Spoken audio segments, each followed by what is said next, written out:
April 1945. The air in Hamburg was heavy with the metallic scent of ash and surrender. The city that once pulsed with nationalist pride had become a skeletal ruin. Allied bombers had silenced its factories, and the once proud port now stood frozen under the grey light of defeat. Beneath its hollow streets, however, another silence, older and far darker, waited to be discovered. Under the unassuming facade of a red brick school known as Bullenhuser Damm, the final act of a crime long disguised as research had drawn to its quiet, merciless close. The war was ending, but the Nazi obsession with secrecy was still alive. 2 weeks before Allied troops entered Hamburg, 20 children, 10 boys and 10 girls aged between 5 and 12, were led one by one down to the school's basement. They were survivors of tuberculosis experiments performed months earlier at the nearby Nuremberg concentration camp. Their bodies, already frail, still carried the infection deliberately injected into them by SS doctors. The children had lived through the agony of the tests, their small lungs ravaged, their bones protruding beneath paper-thin skin. But survival was precisely the problem. For the regime, they were evidence.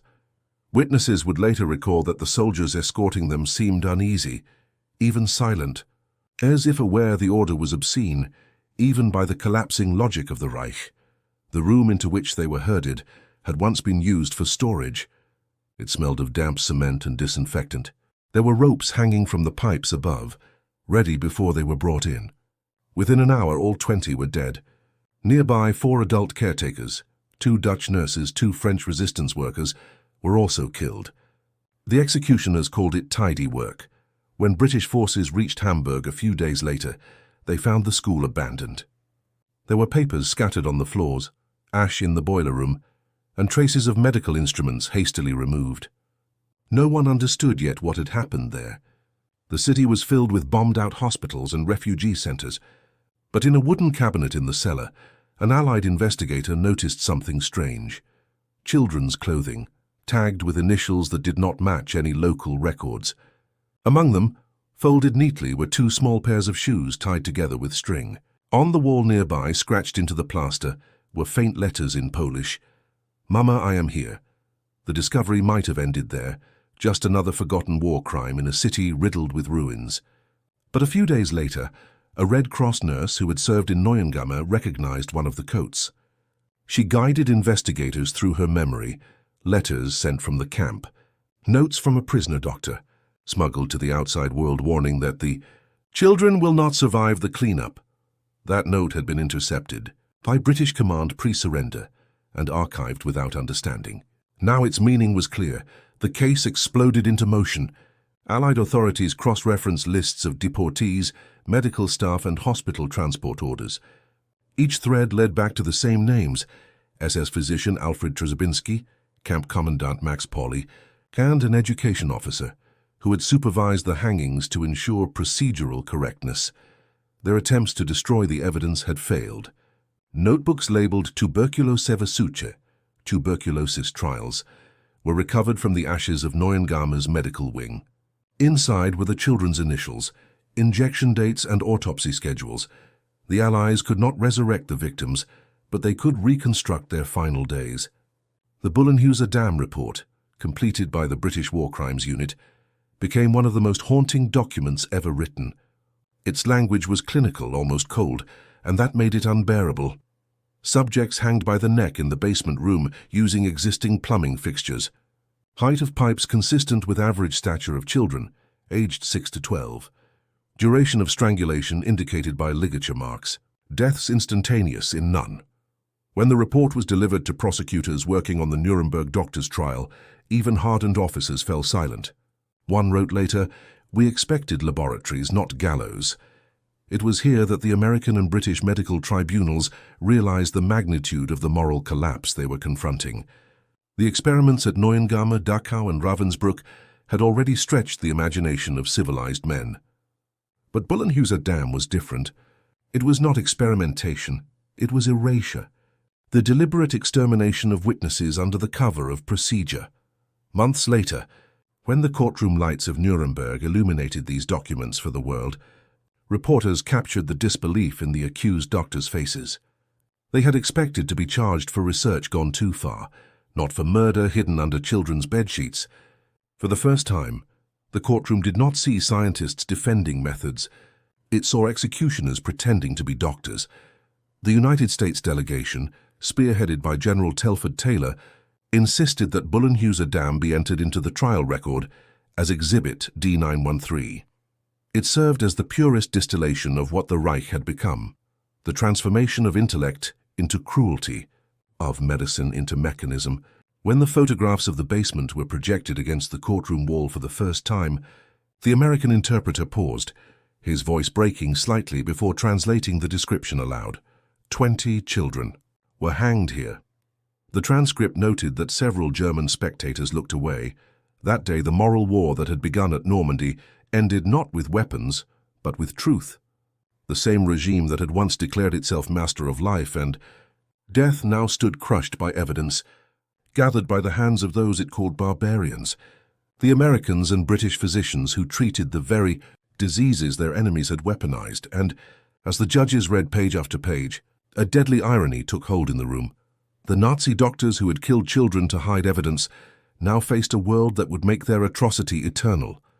The Allies had done the one thing the Reich feared most. They documented everything. This was just the beginning. The testimonies that followed would reveal more than murder. They would expose the collapse of conscience itself. By the winter of 1946, the world had begun to breathe again, or at least tried to. The Allies had won the war, but in the courtrooms of Nuremberg, victory came wrapped in horror. Each new piece of evidence unwrapped another layer of what civilization itself had allowed to exist. From the charred ruins of Berlin to the bombed alleys of Hamburg, the myth of German scientific superiority collapsed under the microscope of its own guilt. The Bullenhuser Damm case emerged like a wound reopening. The discovery of the basement, with its hooks and pipes turned gallows, had already been quietly included among Allied war reports. But now, with the trials underway, prosecutors realized that this single case, more than any other, revealed the moral anatomy of the Reich. Here, science became theology. Medicine became murder, and truth became a crime punishable by death. When the American and British prosecutors first assembled their presentation, they believed the evidence was irrefutable, but unimaginably grim. They had gathered the medical logs recovered from Nuremberg, the hanging room photographs taken by military photographers, and most damning of all, the handwritten letters of the murdered nurses. These letters, intercepted and hidden by the SS, then rediscovered in a drawer at the camp, documented how they tried to protect the children and were executed for it. The Allies chose to reveal them in open court. On December 9, 1946, the courtroom lights dimmed and the projection began. The screen displayed a small schoolroom, the walls cracked, the floor uneven, and a single pipe running across the ceiling. There were markings along the plaster, each exactly spaced at child height. When the Allied prosecutor finished describing what these markings were, a murmur swept through the room that silenced even the translators. The German clerks lowered their eyes. For the Nazi defendants, men who had viewed death as arithmetic, it was the first time the abstract had become tangible. For the Americans sitting in judgment, it was vindication but hollow. When the photographs were shown to the German scientific delegation brought as observers, the shock was visceral. Several had served under physicians now accused. One muttered, "They used to lecture on morality." Another simply said, "Impossible." But the Americans were ready for disbelief. They had evidence far beyond pictures. The most devastating moment came with the testimony of Captain Arthur Rogers, a U.S. Army medical officer who had led the forensic inspection in Hamburg. His voice steady, he described the scene. They were not prisoners of war. They were children. Their hands were clean. The room was too small for 20 to stand together. They must have been taken in groups. There was evidence of struggle. That was not science, that was fear. As he spoke, his words echoed through headphones in multiple languages, English, German, Russian, French, turning the simple account into an international indictment. The defense responded with the predictable argument. They insisted that the killings had been the work of isolated officers, mistakes of war, acts without authorization from higher command. Yet the recovered letters and autopsy reports told a different story. The TB injections, The recorded dosages, the carbon copies of orders, all bore SS signatures. The process of death had been bureaucratic, written on official letterhead. When American attorneys presented the typed execution order, signed by SS physician Alfred Trzebinski, the courtroom fell into a near-ritual silence. Trzebinski had been a pediatrician before the war. His defense, that he merely followed orders, is remembered now as one of the most hollow sentences in human history. The British prosecutor, Sir Hartley Shawcross, addressed the tribunal with uncharacteristic emotion. His voice trembled, controlled only by grief. These atrocities were not committed in rage, nor as reflexes of war. They were deliberate, calculated, written and signed. These children were not enemies of the state. They were evidence. They were hanged not for what they had done, but because they had lived. Newspapers around the world carried the account, under tragic headlines, proof that Germany killed its innocents, and the children of Bullenhuser Damm. Radio broadcasts described the photographs in somber tones, warning listeners before the details, yet human curiosity compelled the public to read them. For the first time, many Germans heard the exact word, hanged, used in place of exterminated. It stripped away academic distance. One German prisoner awaiting trial in another case later told Allied interrogators that the Bullenhuser Damm evidence broke something inside the men of the Reich. In one line, Americans and British prosecutors had reunited the logical and the human. Children were not research. Death was not discovery. As the case deepened, medical witnesses from across Europe testified about how the Reich had hijacked realism and ethics in the name of science. A French doctor held up a vial recovered from Hamburg and said, "It was filled with disease, but the true infection was ideology." That night in newsreels from Nuremberg, the scenes captivated the free world. Crowds in New York, Washington, and London gathered outside cinema houses to watch the weekly updates on the trials. And when reporters described the medical crimes, American audiences stood in a strange mix of grief and moral awakening. They realized that their soldiers and medics hadn't only fought to defeat an army, they had fought to reclaim meaning itself. In Hamburg, meanwhile, locals who had once avoided the Bullenhuser Damm site began leaving flowers outside the locked gates. No announcements, no priests, just quiet gestures from people learning what their nation had done. Across the river, Allied guards found a child's toy buried in the rubble near the school. They placed it on the gate post. It stayed there for months, slowly weathering until nothing recognizable was left. One American journalist wrote afterward, "If the Nazis had hoped to erase their guilt by erasing their victims, they failed. The evidence they left behind was too human to vanish. Yet the revelation had just begun."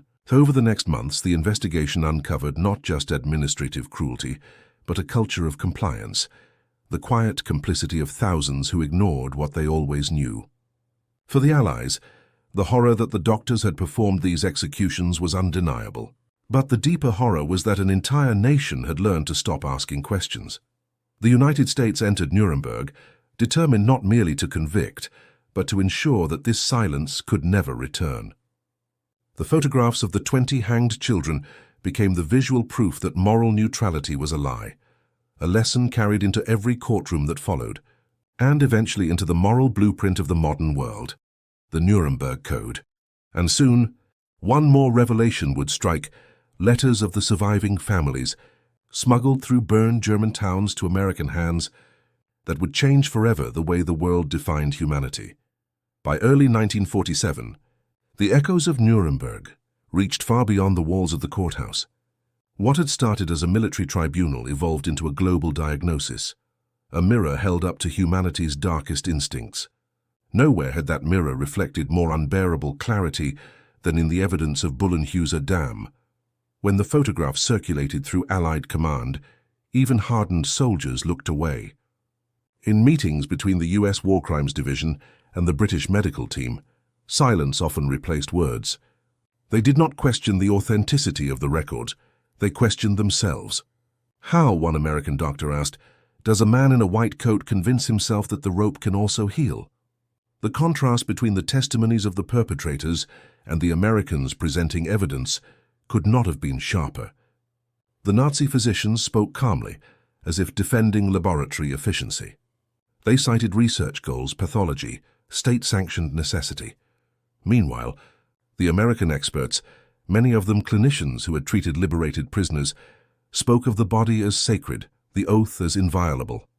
In a world broken by war, that moral distinction became the only remaining frontier between civilization and barbarity. The reports compiled by the Allies revealed a frightening bureaucracy: requisition forms for rope and disinfectant, electrical bills for extended lighting hours, and handwritten notes about how to dispose of 20 bodies quickly to avoid decomposition prior to inspection. It was organization without conscience, precision without soul. During one of the pivotal sessions, Dr. Leo Alexander, an Austrian-born American neurologist serving as a U.S. investigator, summarized the evidence in a single devastating paragraph.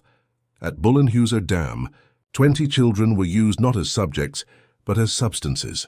Medical care was weaponized into method. The result was not an experiment, but an execution, designed to erase evidence and end testimony, an effort as futile as it was monstrous. That quote entered the trial record. Its moral resonance would later form part of the foundation for the Nuremberg Code itself. The weight of proof didn't just crush the defendants, it overwhelmed the record keepers. Typists wept while transcribing depositions. Translators collapsed mid-sentence. Even journalists trained to observe without emotion were shaken.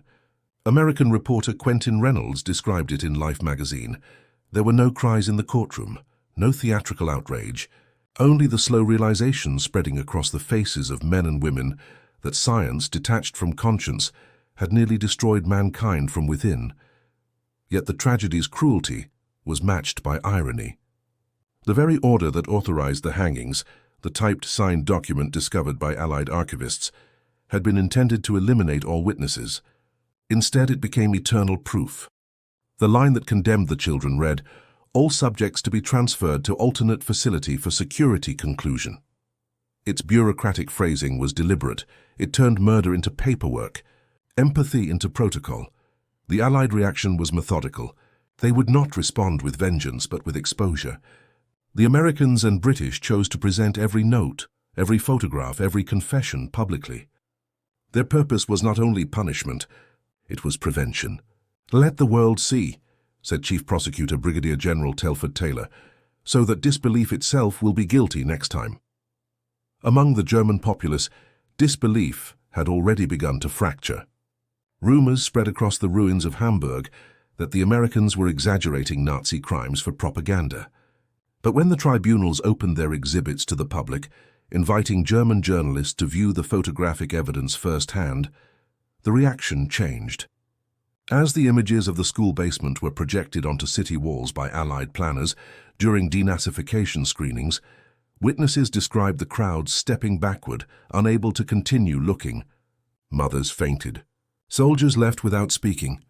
The silence afterward was described by one American officer as the birth of shame. But the Allies did not seek humiliation. They sought remembrance. American chaplains stationed in Germany organized memorial prayers for the lost children. Protestant and Jewish leaders jointly held a service in Hamburg's ruins, symbolizing unity through grief. The broadcast of that service, heard on BBC radio, concluded with a message that transcended victory or politics. Truth now belongs to no nation. It belongs to the children. In Washington, D.C., members of Congress received translated copies of the medical trial transcripts. Senators who once argued that the trials were Europe's concern changed their tone. They demanded that America take the lead in defining international law governing human experimentation. From that pressure, and from the moral fire of trial testimony, came the declaration that would soon reshape science, the Nuremberg Code. Yet even as these reforms crystallized, many of the children's families remained unaware of their fate. Letters from parents, redirected through the Red Cross, piled high at Allied command centers. How could they tell the mothers and fathers that their sons and daughters had been found not in camps, but in a school basement, their deaths hidden behind words like treatment and security? The Allies decided that even grief required truth. They wrote back, one family at a time, enclosing official apologies and personal testimonies. Most replies went unanswered. Some arrived too late. families already gone, displaced or dead in bombings. But one letter returned to the prosecutors in Nuremberg months later. It was written in English, very short, by a Dutch mother whose 2 daughters were among the 20. It said, "You cannot bring them back, but you can make sure no other mother waits for an answer. Please make their names mean something." That single letter outlived its author. It was introduced into the record during closing arguments. In the courtroom transcript next to it, an American clerk wrote one word in pencil: "Yes." Years later, historians would note that this was the exact moment the trials transformed from retribution into rebirth. The horror of Bullenhuser Damm ceased to be just a German crime. It became a human warning. The Allies understood that darkness cannot be defeated by denial. It must be documented. And so, with unrelenting precision, they did what the doctors had refused to do. They gave the children peace through recognition, and the world a lesson it could never forget. The testimony that followed, accounts of how the cover-up spread through Berlin's medical hierarchy, would rip open the illusion of ignorance in Nazi medicine, exposing that Bullenhuser Damm had not been an isolated act, but the logical conclusion of years of dehumanization disguised as science. When the verdicts from the doctors' trial were read aloud in 1947, the courtroom seemed suspended between triumph and disbelief. 14 Nazi physicians and administrators were sentenced to death or prison. But the sentence that rang loudest was not written by the judges. It was spoken in whispers among the German spectators. They were doctors. That phrase haunted a country rebuilding from ashes, a nation forced to confront that its brightest minds had tightened the noose around children's necks and called it research. Outside, spring sunlight soaked the ruins of Hamburg, but in Bullenhuser Damm the basement remained untouched, sealed behind wooden planks by Allied order. British medical officers insisted the room stay as it was, until every trace had been documented. Soldiers photographed the gallows, the ropes, the writing etched into the walls. Those images were classified under exhibit educational use. Their purpose was no longer legal, but moral, a curriculum for conscience. In 1948, the Allied Control Council began showing these photographs to German university students. Hundreds of future doctors sat in lecture halls, staring at images of their own profession brought to ruin. Many wept, some walked out. A few protested that the Allies were humiliating Germany further. But a visiting American professor silenced them. "We are not humiliating Germany. We are saving medicine." The impact was immediate. For the first time, ethics courses became part of medical study in post-war Europe. Every syllabus began with Nuremberg, and at the center of every discussion lay the shadow of Hamburg. The children who died not because of disease, but because the cure had lost its conscience.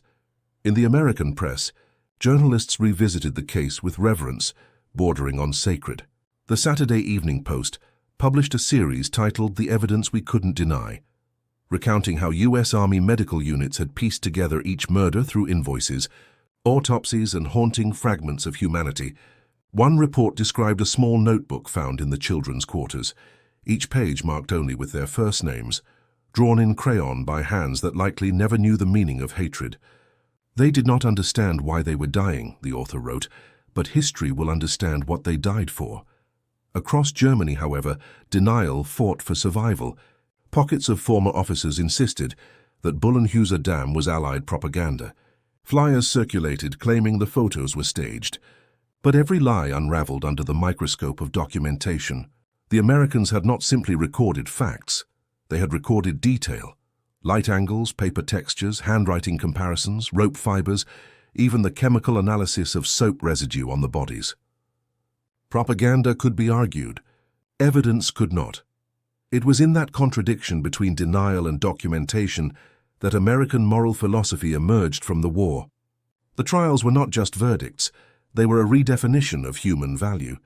In the ruins of Germany, the United States found its greatest weapon, proof. It was not bombs that destroyed the myth of Nazi righteousness, but transparency. The Allies had turned crime scenes into classrooms, but behind the legal triumph came emotional cost. Many American doctors involved in the tribunals never practiced medicine again. Captain Rogers, who had testified about discovering the basement, returned home and spent his life writing letters to the families of the children, letters which in most cases were never answered. Decades later, his son found one draft on his desk, unsent. They were not ours to lose, but somehow we lost them too. General Telford Taylor, who led the prosecutors, later called Bullenhuser Damm the single event that made barbarism irrefutable. When asked by a journalist why the Allies chose to publicize such unbearably grim material, he replied, "Because denying truth is the first step to repeating it." That quote ignited debate back in the United States. Some believed the graphic evidence should remain sealed, arguing it would traumatize civilians. But Americans had already seen what secrecy allowed. By revealing the worst, the U.S. had done what the Reich never could, prove that transparency was the foundation of true civilization. In 1950, the city of Hamburg erected its first marker outside the school. A simple plaque in both English and German read, "Here 20 children were killed. Their names are known to heaven and now to earth." Over time, the site became a pilgrimage for both survivors and physicians. Flowers appeared year after year at the entrance, placed by citizens who had no obligation except decency. And within a decade, something extraordinary happened. Doctors once trained under Nazi laws began using American medical journals and ethics standards as their new compass. The very nation they had derided as unscientific became their moral north. German medical authorities invited U.S. physicians to lecture on the meaning of the oath in modern science. Every session began with the same photograph, 20 small faces lined in a single frame, now immortalized as the conscience of their profession. Still, as generations passed, the question endured. How could so many educated people participate in atrocity while believing it rational? Philosophers called it the Bullenhuser Damm paradox. That intelligence without empathy magnifies evil rather than restrains it. And America's answer to that paradox was not theology or punishment. It was the code. The 10 points of Nuremberg became more than law. They became scripture for reason. Meanwhile, the last surviving Nazi witnesses faded into obscurity, their names reduced to footnotes. But the names of the children did not fade. They were engraved into the steps leading to the site's memorial garden, where sunlight hits each inscription in turn every April, the anniversary of their deaths. Tourists visiting Hamburg describe the silence there as thicker than stone. At the unveiling of the permanent memorial in 1963, the speech was delivered not by a German, but by an American medical attaché, Dr. William Dorn. His words, echoing off the ruined walls, summarized what the trials had taken from the guilty and restored to the world. These children did not die in vain. Because of them, every doctor now knows that knowledge has a cost, and that cost must never again be human souls. As the crowd dispersed that day, one veteran of Nuremberg approached the podium, left his hat on the steps and whispered, "For more than 20 million, the weight of Bullenhuser Damm was not carried by time, it was carried by character. And through that burden, the victors of one war became the guardians of every generation afterward." By the dawn of the 1950s, Europe was rebuilding brick by brick, but its conscience was still rubble. The Second World War had ended in fire, but memory burned slower. For many in the ruins of Germany, the war crimes trials had been something distant, punishment delivered by victors. Yet the Bullenhuser Damm revelations refused to fade into abstraction. They forced the world, allies included, to ask what morality meant when progress demanded obedience. At the center of this transformation stood the United States, not only as liberator, but as moral custodian.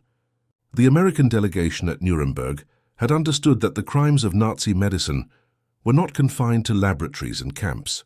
They were proof of how any civilization could lose itself in the pursuit of efficiency. From the first moment American prosecutors stepped before the tribunal, they carried a conviction that justice must be more than revenge. It had to redefine humanity itself. The U.S. Army's photographic evidence teams, whose task was to collect scientific documentation from liberated sites, became archivists of morality. Sergeant Harold Lee, who developed the negatives of the Bullenhuser Damm basement, later said, "I thought I was photographing a crime scene. I realized I was photographing a mirror." That image of a mirror became the symbol of the post-trial moral debate, because as the Allies exposed Germany's horror, they also exposed civilization's fragility. Universities in America began using the Nuremberg proceedings as mandatory studies for philosophy and law students. At Harvard, Columbia, and the University of Chicago, professors turned those trials into living case studies on conscience. In lecture halls, young physicians listened to the story of 20 murdered children as if it were a form of scripture. Professors told them, "Never bow to orders that cost someone else's breath." For American medicine, this was not distant history. It was heritage. In President Truman's personal notes from 1947, he wrote a response to the American prosecutors returning from Nuremberg. "The world has witnessed the first trial of conscience. Let us ensure there's never a second." That phrase, born of Washington pragmatism, became the driving force behind the Allied reconstruction of Germany's medical institutions.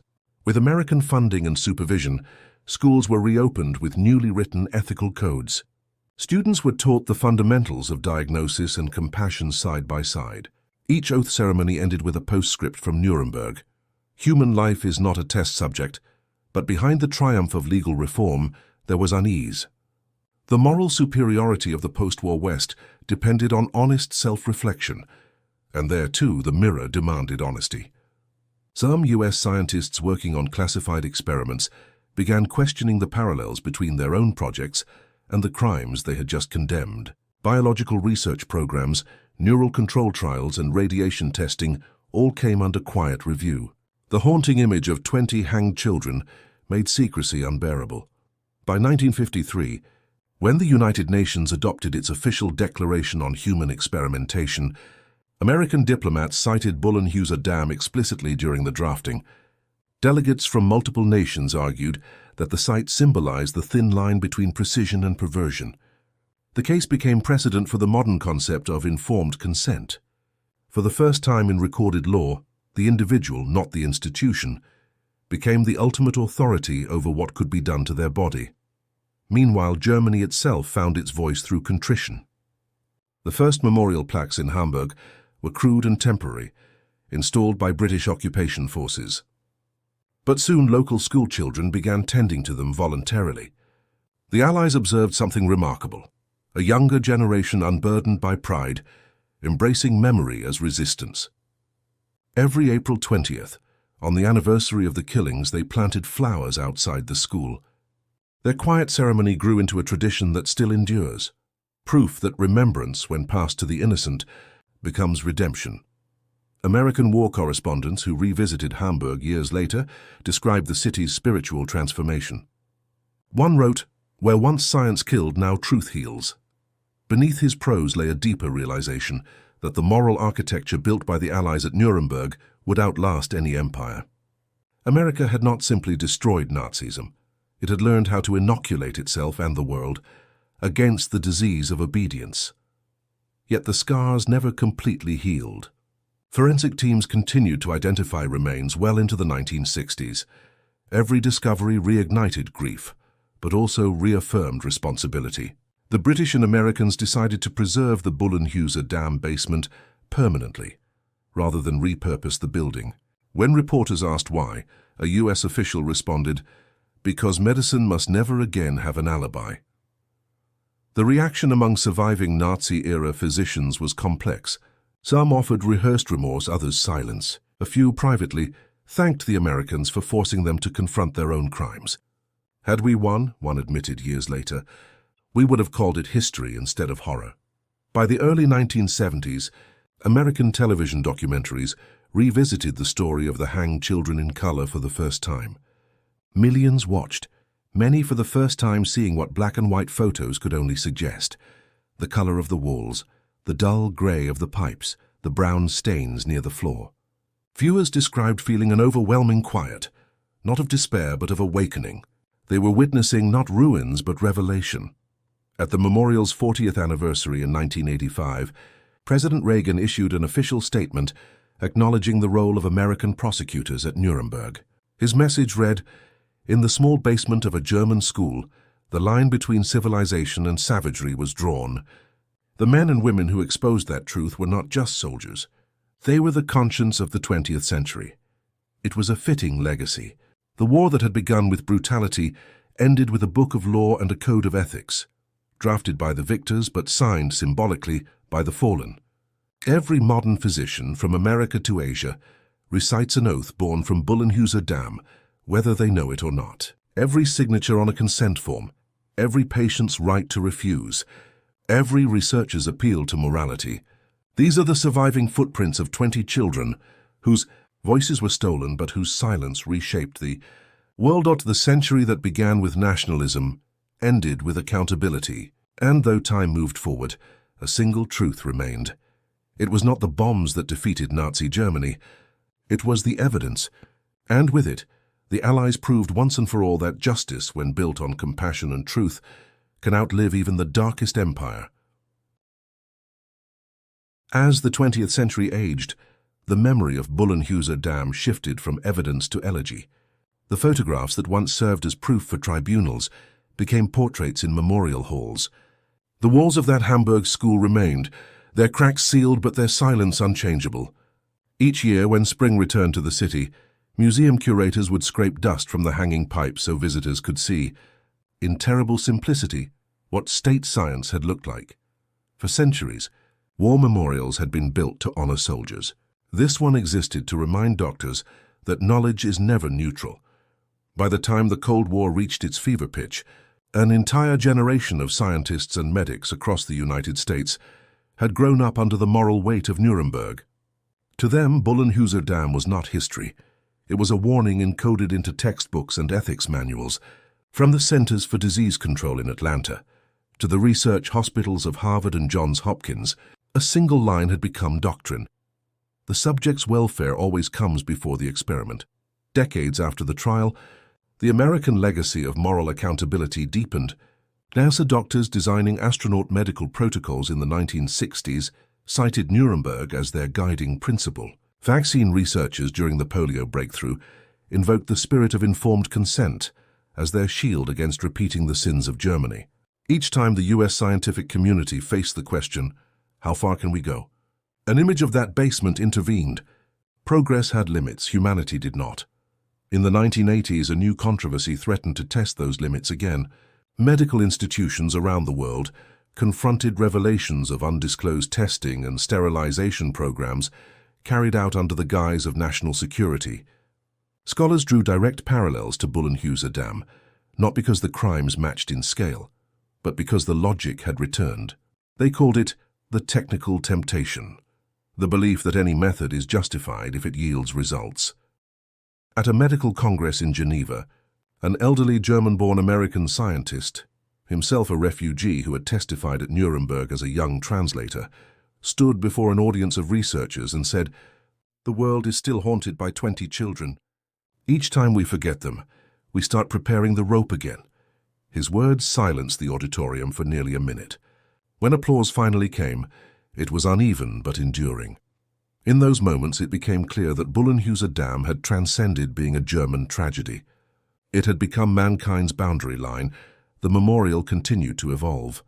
In 1991, the United Nations designated it a site of conscience. School children visited each year, guided by survivors or the children of those who had testified.